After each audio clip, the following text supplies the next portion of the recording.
Bonjour et bienvenue à tous. Lien de Burkinabé. Je sais qu'il y a des Nigériens aussi dans la salle, même si c'est des officiels, je dirais donc citoyens de l'AES. La rencontre que nous avons souhaitée avec vous aujourd'hui, sur les recommandations de nos diplomates, a pour objectif de vous rencontrer et vous saluer. Avant de commencer, n'oubliez pas de vous abonner et d'activer la cloche de notification pour ne rater aucune de nos prochaines vidéos. C'est parti. Vous écoutez, apprendre de vous, si nous sommes dans le feu de l'action, souvent le temps de réfléchir sur les choses de façon plus posément, beaucoup. Connaître un peu plus vos préoccupations, que nous savons déjà, une grande partie. Et surtout, vous passer un message. L'histoire de nos pays,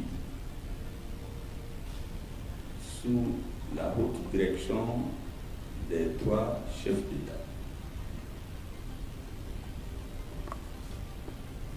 a pris l'ascenseur, j'allais dire,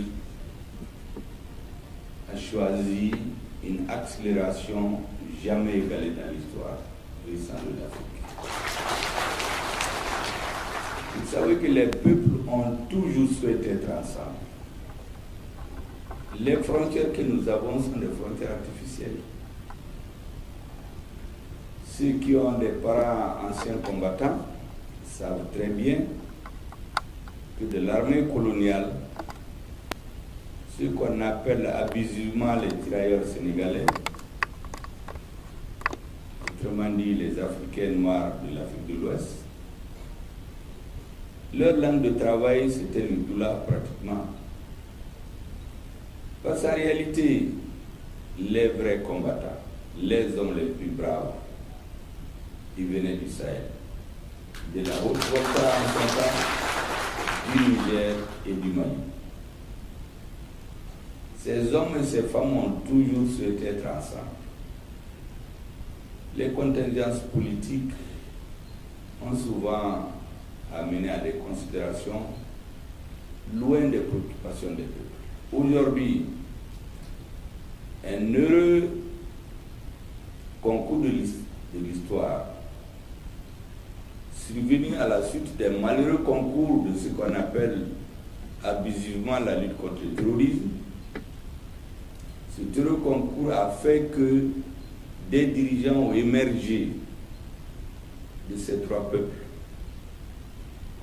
pour les conduire.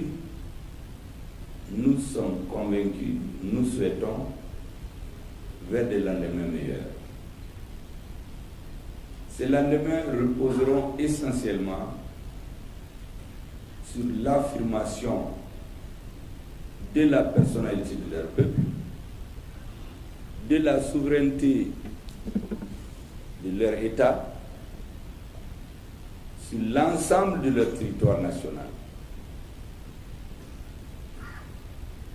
du respect strict de la forme républicaine et laïque de nos États. Nous avons donc des présidents qui se sont donné la main. Aujourd'hui, ce qu'ils attendent, c'est un soutien inconditionnel à toute épreuve, pour que même s'il leur arrive par circonstances historiques d'hésiter, la force et l'engagement du peuple va les pousser à aller de l'avant, au-delà des limites prévues. Vous savez, dans nos trois pays, les régimes sont survenus par la suite d'un calcul longtemps mûri par ceux qui sont au pouvoir. Pour la plupart du temps, ils n'avaient jamais pensé arriver au pouvoir. Mais les souffrances des populations sous le couvert de la lutte contre le terrorisme.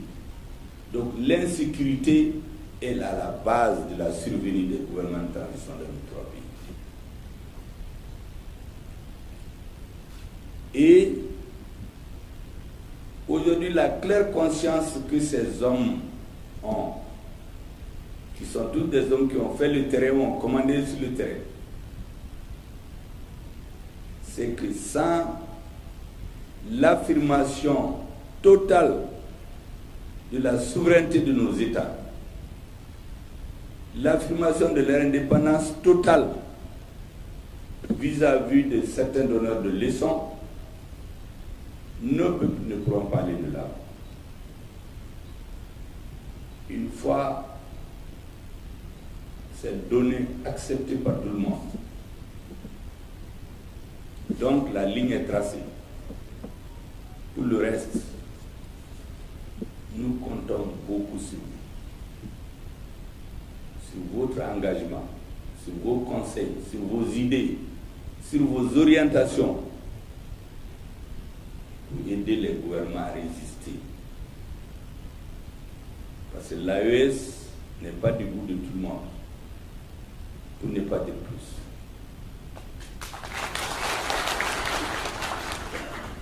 Beaucoup d'intérêts se sentiront et seront réellement menacés. Donc, les intéressés ne vont pas s'asseoir. Les seuls dirigeants, quel que soit leur courage, ne suffiront pas pour traverser le grand désert qui est devant nous. La détermination, la conviction des dirigeants ne fait pas faute aujourd'hui. L'engagement aussi des peuples. Mais vous savez, les adversaires pensent que tout ce qui se fait en Afrique, c'est un fait de paille. Ça ne peut pas durer. Il y avait la même ferveur au moment des indépendances. Mais en moins de 3-4 ans, ceux qui sabotaient ou qui étaient opposés ont eu raison de s'étudier à l'Afrique. Et c'est pour cela que vous aurez compris, dans l'hymne national du Mali, quand vous écoutez les mots, n'importe quel Africain va s'y reconnaître. On dirait qu'on parle de son pays. Et nous avons affirmé et écrit dans toutes les constitutions, quels que soient les pouvoirs politiques au Mali, que nous sommes prêts à abandonner tout ou partie de notre souveraineté au nom de la Constitution africaine. Cette partie a été reconduite dans la nouvelle Constitution. Et par un heureux hasard de circonstances, deux autres pays, dirigés par deux autres hommes qui ont une claire conscience de d'où est-ce qu'ils viennent, où est-ce qu'ils sont et surtout où est-ce qu'il faut aller. Ces trois hommes donc se sont donné la main, ont passé des messages. Quand le capitaine Ibrahim Traoré explique, fait de la pédagogie pour expliquer aux Burkinabés, mais par extension aux Africains, parce que moi je les suis régulièrement, que quand ils étaient sur le terrain, il a vu le laisser aller, la négligence des populations. Il a vu comment on dit quelque chose le jour et on fait la nuit autre chose. Il était dans les forces de l'aménagement au Mali. Ce qu'on disait aux Maliens et ce qu'on leur faisait faire comme militaires, c'était totalement différent. Et donc, il n'a pas besoin de lire dans les livres d'histoire pour une prise de conscience. Il l'a vécu. Le colonel Assimi Goïta, fait partie des militaires qui ont été empêchés à cause d'intérêts obscurs de faire leur entrée à Kidal. Et les affaires du Mali ont trouvé des alliés, entre guillemets, à l'intérieur du Mali, pour effectivement bloquer nos militaires. Donc, toutes les trahisons, tous les doubles jeux, tous les doubles langages, tous les coups bas qui sont donnés à nos États, malgré son âge et l'âge de ses camarades, ils l'ont vu. Ils n'ont pas besoin qu'on leur explique qu'est-ce qui se passe. Ce qu'il fallait, c'est l'appel du peuple. Un appel désespéré auquel ils ont répondu un jour, le 18 août 2020. Au Niger, il y a une phrase célèbre que je répète à l'envi, qui a été énoncée par le président Tchani au Mali. Il dit qu'ils veulent que l'AES ait comme objectif, et ils travaillent à cela, pour que le Sahel devienne non une zone d'insécurité, mais une zone de prospérité. Je pense qu'après ça, il n'y a plus de commentaires. Parce que c'est la conclusion d'un long débat. Et donc, quand vous vous retrouvez avec ces hommes d'expérience, de vision, qui n'attendent qu'être soutenus, parce que s'il n'y a pas la compréhension des peuples, ça ne peut pas aller loin. Quand on a la chance d'avoir des hommes avec une telle vision, nous avons l'ardente obligation historique et politique de les soutenir, de les encourager, de les aider à passer les caps. Ça, c'est le deuxième message, l'un des messages que je voudrais vous envoyer. Le troisième message, c'est de comprendre que les forces armées et de sécurité de nos trois pays, ce sont elles en réalité qui ont payé, qui payent, qui paieront toujours le coût le plus élevé pour la restauration de notre honneur et de notre dignité. Au Mali, dans les différents discours, je les appelle, pour ceux qui comprennent le plus là, les monébodés. Vous avez en français, je ne sais pas comment on va dire, vous avez la douleur à l'intérieur qui vous ronge et vous trouvez un docteur qui vous aide à sortir cette douleur et la soigner. En cela, on vous restitue votre santé et l'espoir. Elles ont donné à notre peuple le sentiment de fierté, le sentiment de pouvoir se prendre en charge, mais surtout la confiance. Et avec la confiance, nos peuples peuvent tout faire. Avec la confiance, on peut soulever des montagnes. Vous savez, c'est un grand pays. C'est qu'ils apprennent à leurs enfants dès qu'ils sont petits. On leur met dans le cerveau, on leur fait croire qu'ils sont les meilleurs au monde. Quand vous voyez un jeune Américain, il va tout de suite te dire qu'ils sont les meilleurs au monde. On les cultive depuis l'enfance. On veut leur donner la confiance. Et si nos peuples ont confiance, rien ne leur est impossible. Donc, gratitude éternelle à nos forces armées de sécurité, dans nos différents.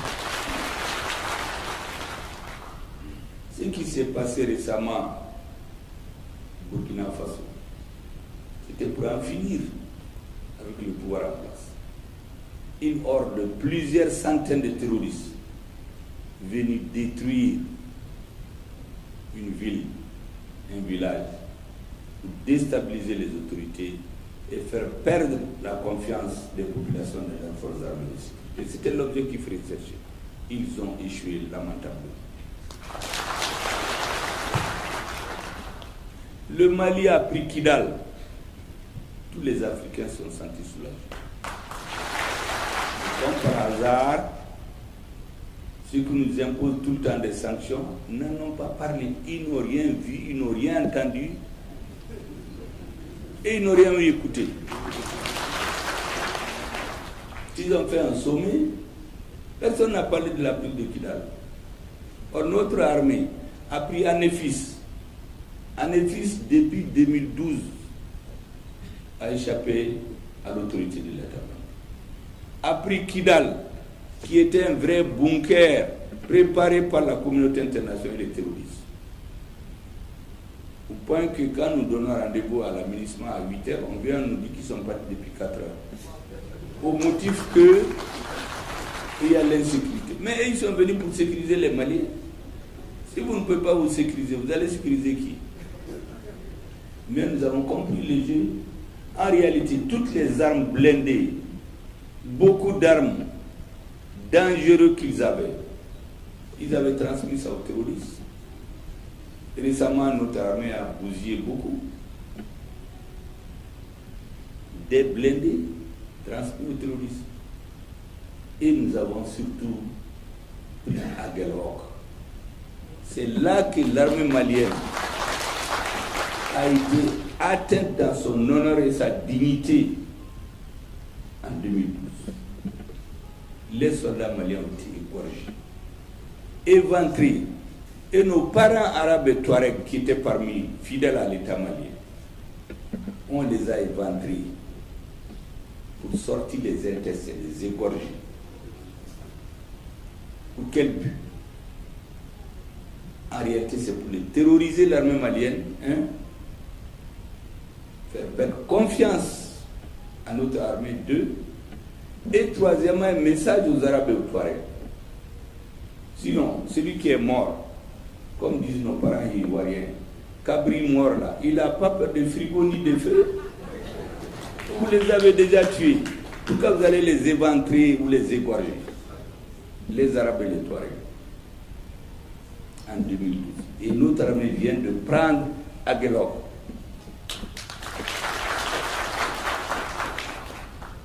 Donc quand vous voyez ces choses, vous les comparez à ce qui se passe sur le plan historique. Vous ne pouvez pas ne pas être sensible. Sauf si vous avez un autre objectif. Je peux citer les mêmes types de cas au Niger. On a fait détruire ici là-bas de Chinagodet. On a détruit les systèmes de communication pour isoler les militaires du reste des autres et puis les exterminer. On n'a pas besoin d'aller dans une école de télécommunication pour savoir qu'aujourd'hui, en période de guerre, on ne peut pas s'arrêter à une station de communication. Vous avez les Touraya, vous avez tout, mais on a oublié, entre guillemets, que nous avons des officiers supérieurs nigériens qui, la mort dans l'âme, ont regardé tout cela jusqu'au moment venu. Et elles n'ont pas raté. Elles ont donné un coup fatal, définitif, à tous ceux qui étaient de loin ou de près dans ce jeu. Et donc aujourd'hui, mesdames et messieurs, en vous souhaitant très bonne nouvelle année 2024, je voudrais vous saluer, vous remercier, vous dire que nous sommes à votre écoute. Ici, nous allons échanger demain avec le président de la transition du Niger. Ensuite, nous allons nous trouver pour approfondir les réflexions avec nos frères du Niger et du Burkina Faso. Ça, c'est la journée de demain. Et puis, bien sûr, pour finir l'année 2023 en beauté, si on peut ainsi dire, nous allons aller suivre un grand mets traditionnel que nos amis nigériens ont bien voulu nous offrir. Ils nous ont même demandé de passer le nouvel an ici. J'ai dit, les membres de la délégation du Mali, beaucoup m'ont dit qu'ils veulent passer le nouvel an chez eux, même s'ils rentrent le 31. Sinon, ça va ressembler comme si on a passé l'année 2023 et puis je suis venu les laisser en plein vol au Niger. Merci bien. N'oubliez pas de vous abonner et d'activer la cloche de notification pour rester informé de nos prochaines vidéos. Restez à l'écoute pour les développements passionnants à venir.